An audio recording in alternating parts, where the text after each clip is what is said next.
মহান রব্বুল আলামিনের নামে শুরু করছি। মীর মুগ্ধ মরলো আর স্নিগ্ধর কপাল খুলে গেল। কেন এটা বলতেছি? অনেকে স্নিগ্ধকে ভাই ব্যবসায়ী বলেন, আমার সেটা বলতেছি না। আমাদের কথা হচ্ছে এই স্নিগ্ধ কি করলো? বিএনপির মতো একটা বড় দলের মহাসচিবের সঙ্গে সরাসরি দেখা করলো, বা হচ্ছে দেখা করার সুযোগ পেল। কেন সুযোগটা পেল? কারণ তার ভাই মারা গেছে। একটা জুলাই আন্দোলন হয়েছে এবং জুলাই আন্দোলনে তার ভাই মারা গেছে। মারা যাওয়ার পর থেকে স্নিগ্ধ এখন মানে যেখানে খুশি অবারিতভাবে যাওয়ার সুযোগ পাচ্ছে।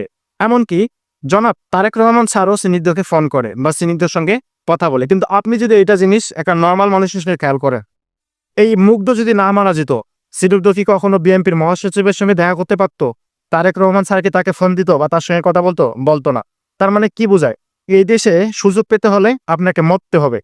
মরার পরে আপনার পরবর্তী প্রজন্ম সুযোগ পাবে। তাছাড়া এই দেশে কি সুযোগ আছে? একটা ইয়ং ছেলে, আপনি বলেন, আমি বলি, বা হচ্ছে আদার্স যারা হচ্ছে বিএমপি 20 বছর করছে গ্রামে থেকে বা শহরে থেকে, তারা কি সরাসরি যেতে পারবে তারেক রহমান স্যারের কাছে বা ফখরুল স্যারের কাছে যেতে পারবে? কখনোই যেতে পারবে না। মানে আমাদের মতো তরুণদেরকে সুযোগই দেওয়া হয় না। সুযোগ দেওয়া হয় যদি কোনো কোঅপারেট ধরে, বা হচ্ছে যদি কোনো বড় ধরনের ঘটনা ঘটে তখন। কিন্তু আমাদের তো সুযোগ দেওয়া উচিত। আমাদের সুযোগ দেওয়া উচিত না?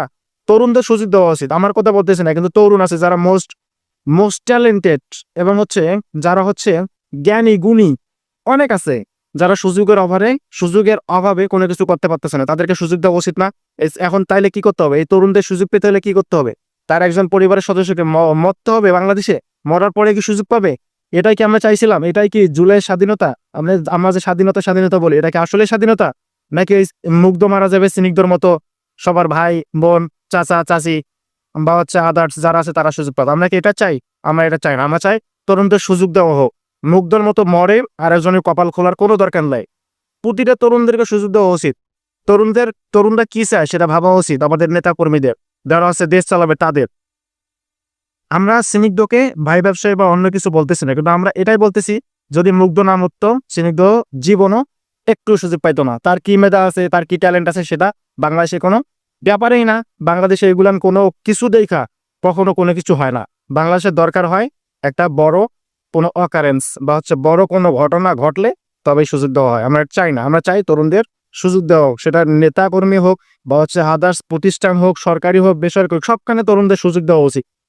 মরার পরে আমরা সুযোগ চাই না, মরার পরে না, মরার আগেই সুযোগ চাই। সেই ভরসায় ভালো থাকবেন। আসসালামু আলাইকুম।